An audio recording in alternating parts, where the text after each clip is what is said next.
Sejam bem-vindos ao programa Valor em Saúde. No dia de hoje, eu tenho a alegria, a satisfação de ter o Dr. Roberto Botelho com a gente. Tudo bem, Roberto?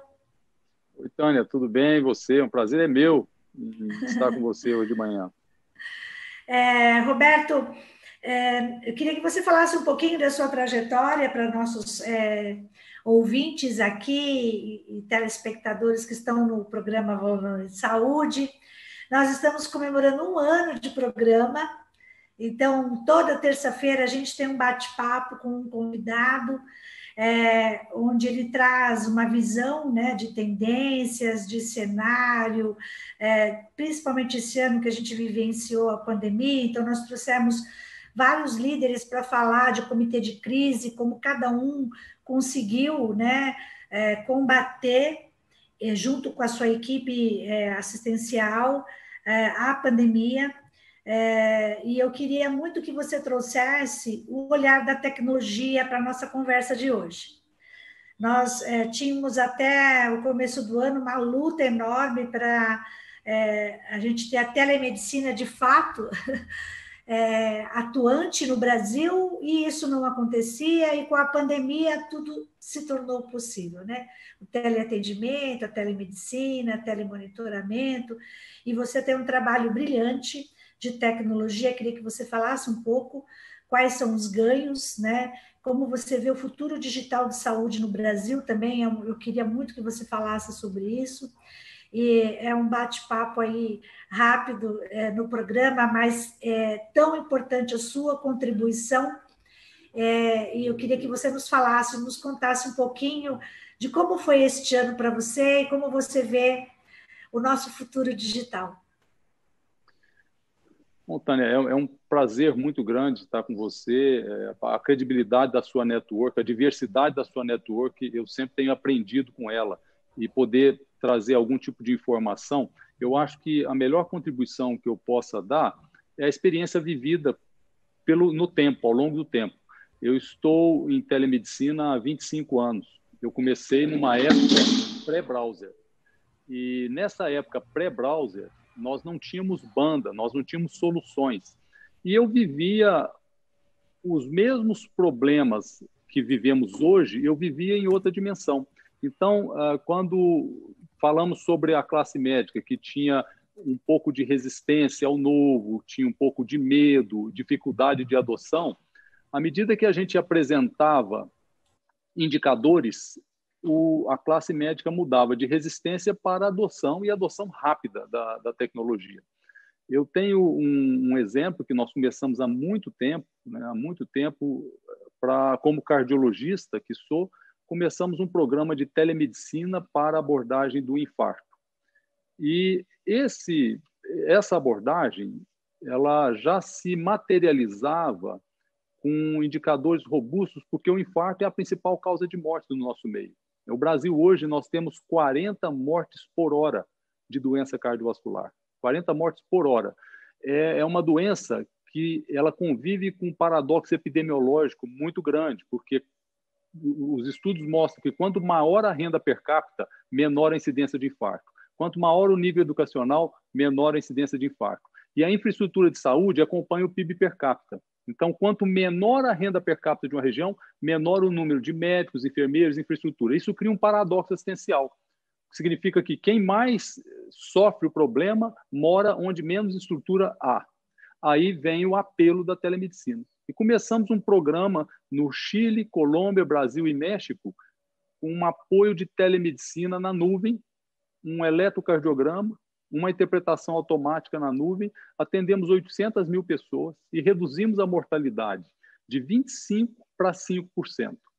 Veja, uma redução absoluta de 20% de mortalidade, ela não existe na história da medicina. Nenhuma intervenção médica reduziu mortalidade de qualquer patologia em 20% em níveis absolutos.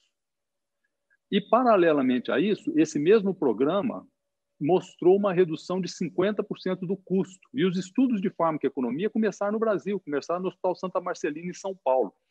Então, quando a gente apresenta para a comunidade médica uma tecnologia que universaliza acesso, que descentraliza a complexidade, que compartilha conhecimento segundo um gradiente, quem tem mais oferece para quem tem menos, reduz mortalidade. E, impressionantemente, aumentou a demanda dos serviços de cardiologia intervencionista. Então, além do ponto de vista de negócio, foi bom para os hospitais. E para o sistema de saúde, economizou metade do gasto. A Deloitte fez um estudo Brasil mostrando que o custo do infarto era em torno de 22 bilhões de reais ano. Eu acho que é mais, eu acho que chega a 30 bilhões. Um programa como esse economizaria de 11 a 15 bilhões de reais ano. Então, essa experiência que eu chamo de pré-histórica, esse programa se chamava Latin, ela é pré-histórica, porque ela usava ferramentas muito elementares, né? Linha de escada, nuvem.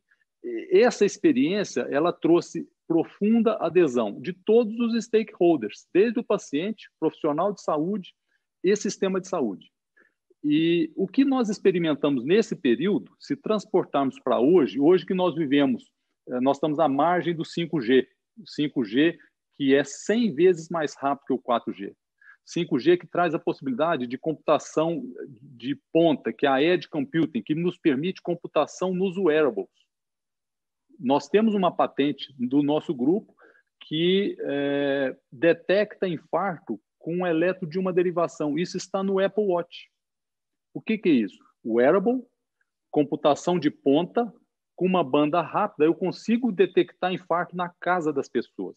Então, eu pego esse projeto que estava em redes de saúde e jogo um crescimento exponencial, e é isso que a gente vê hoje, exponencialidade da transformação digital. Então, a experiência que eu tenho para passar para os seus ouvintes é que, como um testemunha de 25 anos de incorporação de tecnologia em saúde, os indicadores são espetaculares. Ele trouxe mais felicidade, ele trouxe melhores indicadores de saúde, ele trouxe economia, e o médico ele começa a aproveitar melhor o seu tempo. Eu costumo dizer para os meus colegas, quando a gente leva um projeto como esse, que nós eliminamos a ineficiência.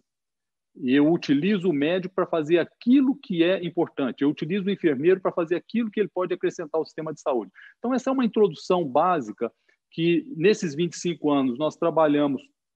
Eu saí do Brasil, levei para o Chile, Colômbia, Argentina, México, Peru. Isso me deu uma experiência internacional. Eu achei isso muito interessante do ponto de vista de criação, de geração de um grande data lake. Hoje nós temos mais de 30 milhões de pacientes na base de dados. E aí evoluímos para a anonimização desses dados, para fazer pesquisa de base de dados, programa de pesquisa clínica, enfim. O leque de opções que a gente apresenta para o ambiente de saúde ao mergulhar na tecnologia é absolutamente fantástico. E, finalmente, eu te dou um exemplo final de uma tecnologia de menos de 3 meses que nós incorporamos, é uma tecnologia que entra no sistema do hospital, acompanha a conta do paciente e, com algoritmos, reduz o tempo da conta e diminui a glosa hospitalar. Então, isso vai diretamente para o gestor.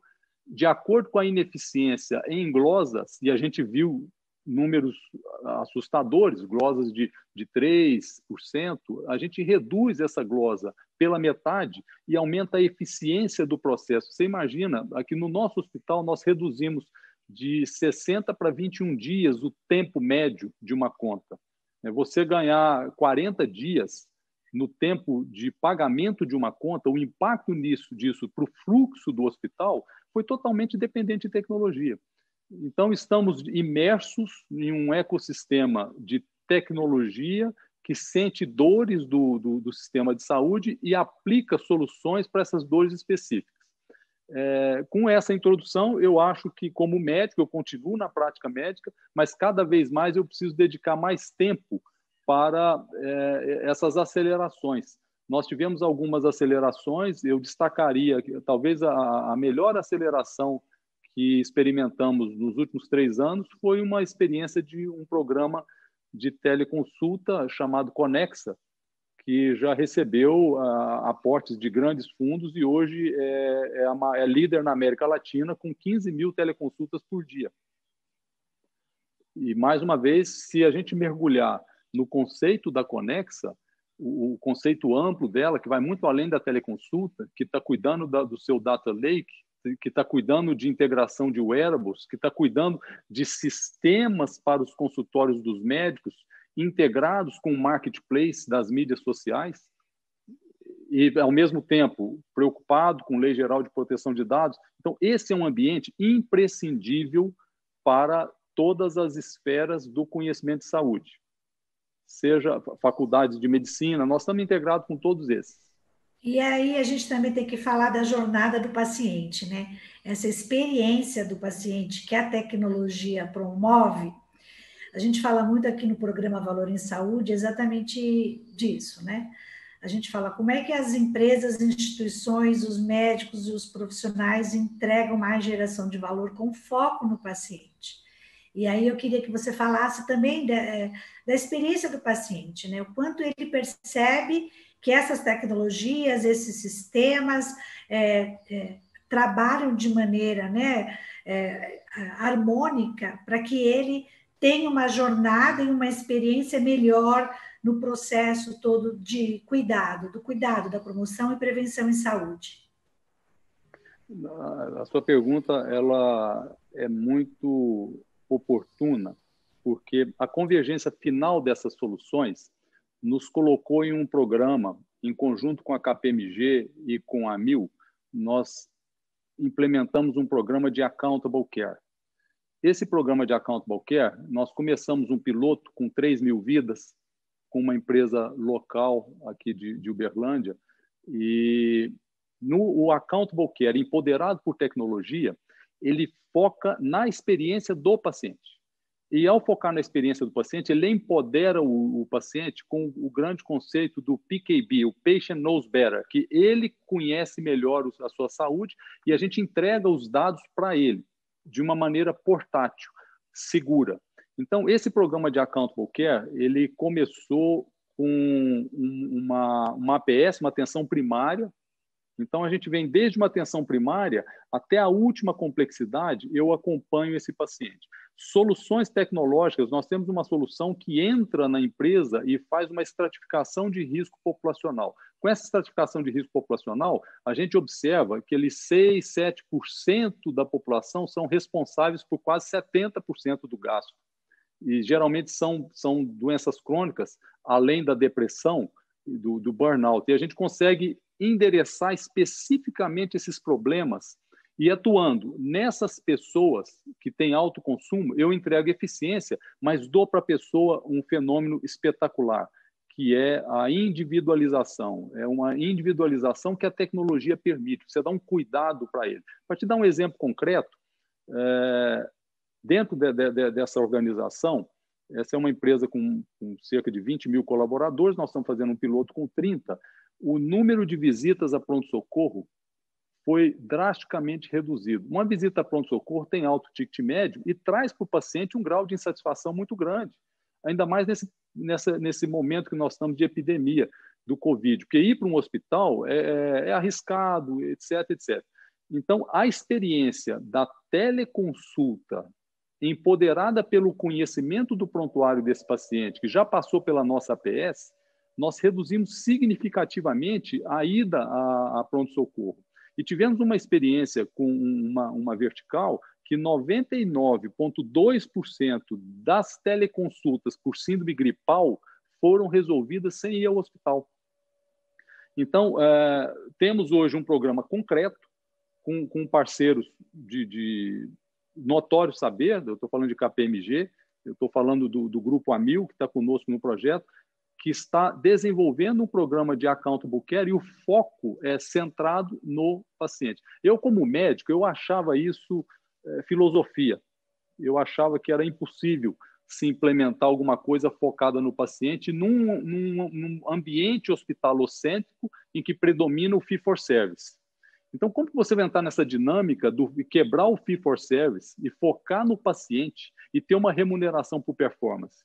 É uma transição extremamente difícil, porque você entra num silo de hospital que está vivendo um ambiente relativamente confortável do fee-for-service e o convida para o desafio do accountable. Para entrar nesse desafio, é fundamental eficiência. Aí que se inverte o ciclo do apetite pela tecnologia. Nós temos um exemplo concreto, esse é o melhor que eu posso te dizer, que estamos rodando o programa do Accountable Care e já há solicitações de todos os lados para expandir para uma amostra maior da população, tanto do prestador hospital, que percebeu o valor, quanto da empresa, que percebeu o valor pelos seus colaboradores, além de redução da sinistralidade.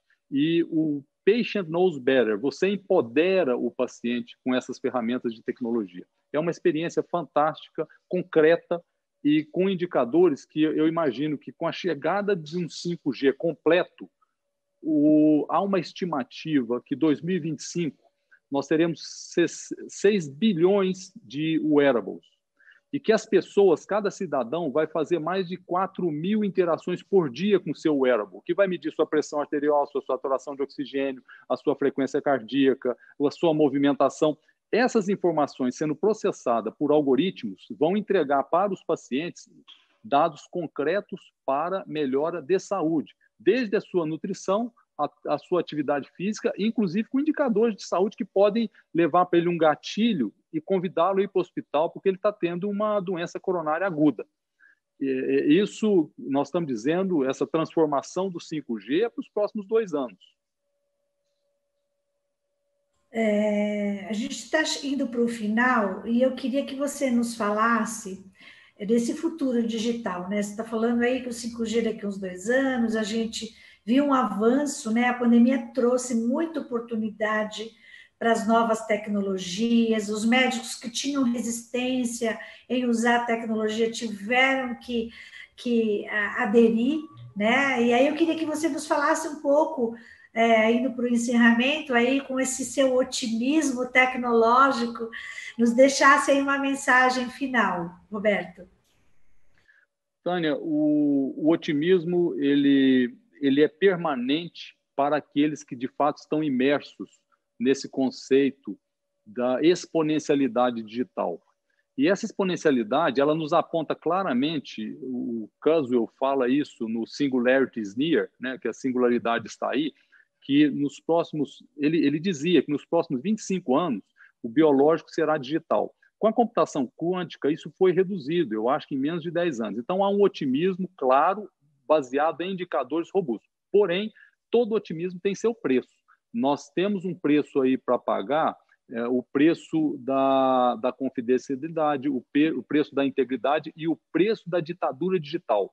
Esse é um termo que a gente tem que prestar bastante atenção, porque a ditadura digital ela pode nos ameaçar muito. O Yuval Harari, menciona isso bem no 21 lições para o século XXI, que é o desafio da ditadura digital. Então, a gente caminha, como eu te disse, há 25 anos eu vivi o mesmo ambiente. Hoje ele é um ambiente mais acelerado, que a gente tem vantagens e ameaças. Esse trade-off, ele exige que nós estejamos empoderados e informados com a última tecnologia, porque há um conceito clássico que é inteligência artificial contra inteligência artificial. Nós temos que ter algoritmos de inteligência artificial para combater os maus algoritmos de inteligência artificial. Então, essa guerra digital, da ditadura digital, é uma ameaça muito grande, mas não dá para a gente ficar fora dela, e eu imagino que a gente vai trazer mais transparência, nós vamos trazer mais eficiência e vamos conseguir tirar um gasto desnecessário em torno de 40% do que se gasta com a saúde hoje, pode ser absolutamente evitado simplesmente pela eficiência, mas virão os problemas. Então, é um otimismo com responsabilidade, porque a gente tem que caminhar nesse ambiente da ameaça, e o que você está fazendo, essa conexão, a network, você já me apresentou para tantas pessoas que melhoraram a minha vida, que me trouxeram informação, que me ajudaram em todos os aspectos, tanto da tecnologia, quanto da sustentabilidade, quanto do business. E eu acho que esse mundo conectado, esse aqui é um exemplo, nós estamos conversando de uma maneira extremamente simples, rápida, levando informação a muita gente. Eu trago sempre essa recomendação, é um otimismo com responsabilidade e não há ambiente melhor para ele do que o ambiente da saúde. Nenhuma outra área do conhecimento vai usufruir tanto porque ela carece muito dessa integração e porque se beneficia. Muito obrigado por essa oportunidade, é muito bom estar com você. Bom, eu é que agradeço a sua contribuição sempre, como eu falo, eu acho que essa conexão de pessoas, e essa conexão que a gente faz, que é identificar as oportunidades, conectar esses interesses, esse é o nosso grande desafio pela TM Jobs. Nos encontros do Business Club Healthcare presenciais, que este ano a gente deixou de fazer, as conexões são extremamente importantes. A gente continua, desde que eu montei a empresa, a gente, antes de ter o programa Valor em Saúde e estar lá no IBRAVES com o César Bicalaf e outros colegas, a gente já trabalhava a geração de valor compartilhado e sustentável. Porque nessa minha jornada e na minha vivência, experiência com os executivos de saúde, a gente percebe isso, o quanto é difícil lidar com os desafios da área de saúde.